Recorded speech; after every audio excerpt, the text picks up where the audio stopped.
Hello everybody, Chef Sean here, Monstar Sports and Entertainment. We are out of bread. We're in a time where it's not so easy just to run out and grab bread when you want, and you won't want to go just to get bread. Well, we can make it at home. It's so simple. This is my easy go-to bread recipe. And don't forget, this recipe can be changed up with different kinds of flours. You want more salt, you put more salt in it. You want more sugar, put sugar in it. You don't want sugar in it, you want honey in it, put honey in it.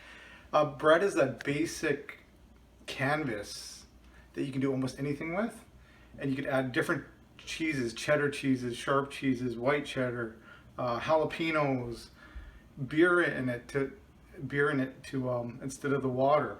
There's so many different options you can make with this bread. We're gonna do mostly white because we like mostly white, but I like that little hint, the little touch of whole wheat flour. So that's what we're doing today. You do what you want to do. Just keep the measurements about the same, and change the things up as you want to do. So let's do it. Okay, well, we got our handy dandy stand mixer here. We have our whole wheat flour. I got 3 tablespoons of sugar. I find that's perfect balance. If you want more, go for it. There is a half a teaspoon of salt, 3 tablespoons of canola oil. If you want to use butter, use butter. Different kinds of oil, use different kinds of oil. I have an egg here. And you always crack it on something first. Make sure there's no shells. There's no shells in that. Like to get it going a bit. And then, so right there, I'll show you. Right here, that's how you know. See how it's going there? Like it is active. There's dry active yeast. It is foamy. It is doing its thing. It is alive. It's alive. It's alive. So that was about 3/4 cup of hot water. And like I said, you want it to be able to stick your finger in it, but not so hot that it's going to burn your finger when you stick it in the water. That's how I base my temperature for the yeast. A teaspoon of yeast and a teaspoon of sugar right in there, because you need the sugar or honey, some sort of sweetness to activate the yeast, and we did the job there. So we'll get going here. I'm going to start off with 2.5 cups of white flour. Like I said, I just like that little bit of whole wheat. It makes it earthy, homey kind of feeling. I just did 2, right? Sure, do right. 2.5. There's 2.5. You want 3 cups total of flour. So there's 2.5 of white. I'm going to put a half a cup of whole wheat. Just to give that little, just like grandma used to make. Just like grandma used to make. You know what I mean? If you like all whole wheat, you like different kinds of flour. Like I said, this is just the basic one you can mix up as you go along. Like it's a blank canvas. Do what you got to do. If you want to put jalapenos and bacon and cheddar in it, wouldn't that be fantastic? So many options. So in goes the dry ingredients: sugar, salt. My flours are mixing. Get the oil doing its thing in there. That's about 3-4 tablespoons of oil. You want different flavors of oil, like sunflower oil, avocado oil. Yeah, anything you want to mix up. You can mix up any kind of different things. That's the nice part about bread. Put my egg in. You want to use milk in it. As a liquid, use milk. You want to use butter instead of the oil, use butter. You want to brush it on top when it comes out with butter, garlic butter. So many different things, as you can tell. Do you? Experiment, have some fun. Life is a lot easier to make bread if you got a mixer with a dough hook. This is worth every penny. KitchenAid, go buy yourself one. It has paid for itself. I think, what did we work it out to? I paid $20 per year for it, and we use it like weekly, almost, it seems, if not every second week, right? In goes the yeast and the warm water and the sugar. Nice and foamy. It's really active, really well. It's going to make it rise nicely. At this point, you're going to add tablespoons of warm water at a time, or any kind of liquid that you want to flavor it. But don't forget, whatever you flavor, whatever you put in there is going to taste like whatever you put in there, right? put orange juice, which is kind of wacky. I never heard of it, but I guess do you get orange flavor. Use beer. Something with a foaminess to it would be good. Beer, cider. Cider would be interesting. Apple cider. So we're going to add a little bit of water. A couple tablespoons at a time. And I'm going to be able to tell by look, by sight, and sound. I want it a little bit, I don't want it too dry. I want it kind of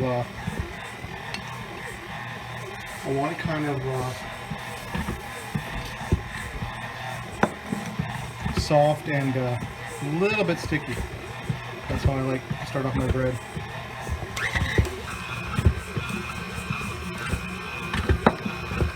Tablespooning, let it mix for a couple minutes, well, about a minute, 45 seconds to a minute.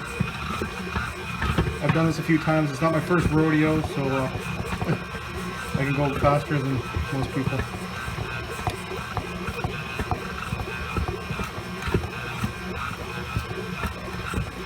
Doesn't that smell good the whole week already? The dough smells good. And you want it all at the bottom to pick up, all the dry, and it's doing that, coming together. You can almost tell. I'm going a couple, even a little bit. I want a little bit wet. Like I said, I want it wetter than usual. That's going to mix in too. Going to mix in. And then at this point, I stop it once because to make sure it mixes properly. I just rip it up a bit, and then I let it do its thing again. Yeah, that's what I want. I want stickier, soft dough, and that's still gonna mix. So lock it, and then we're gonna knead it here for about 5 minutes, which we'll stay here to do since there's not much more left for the bread, right? There's nothing left to do besides the rising processes and making. I'll turn up quicker so we go 3 minutes. There you go.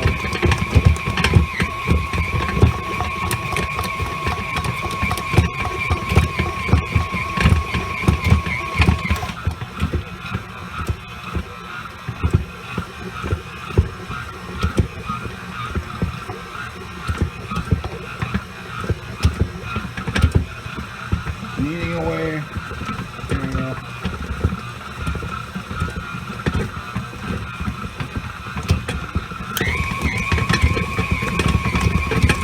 Hope everybody's having a great day.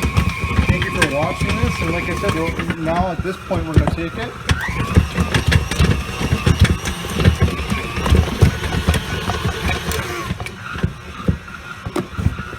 I use vegetable spray. If you want to use oil, use oil.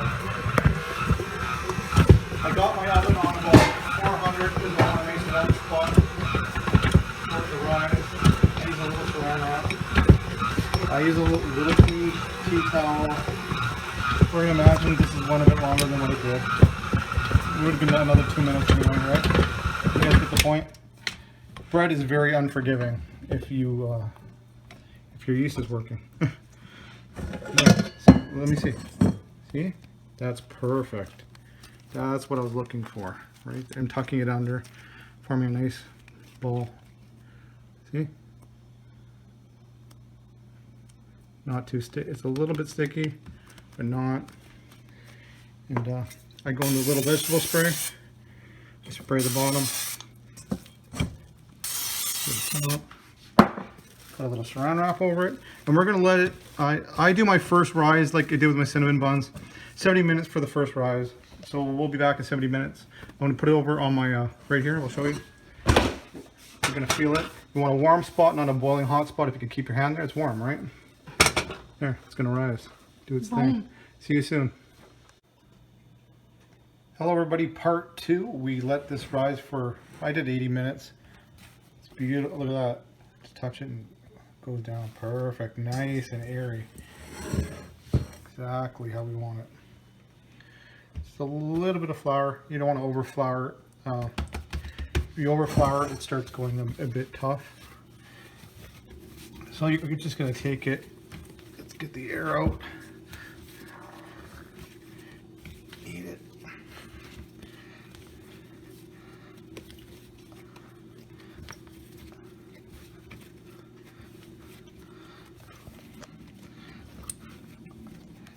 that air popping out.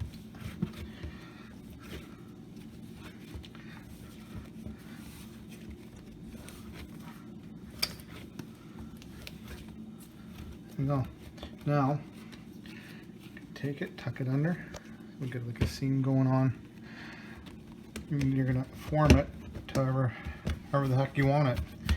I'm gonna go like that because it went pretty. Start with that. See what happens. Last time it.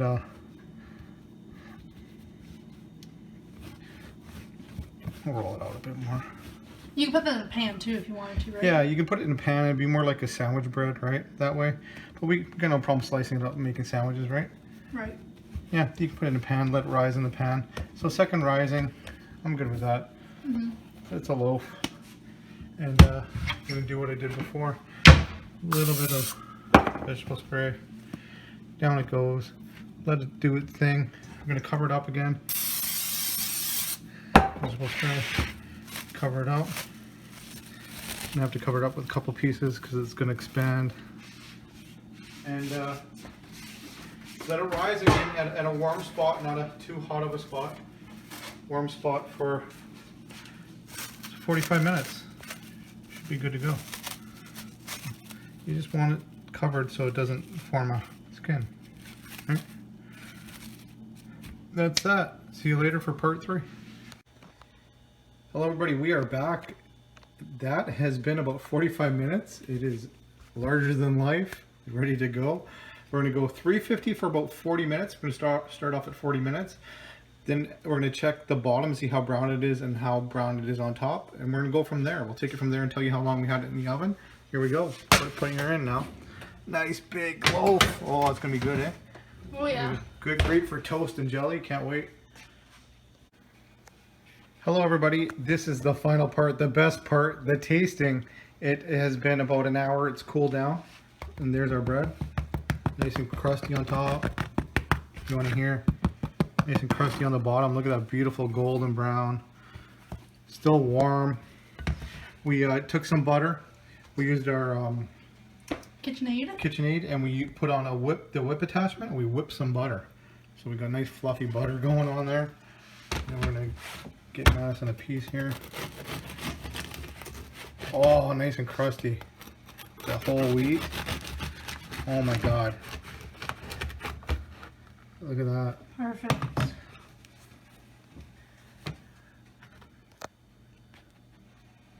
Oh, that's beautiful bread. Some of that whipped butter slathered on.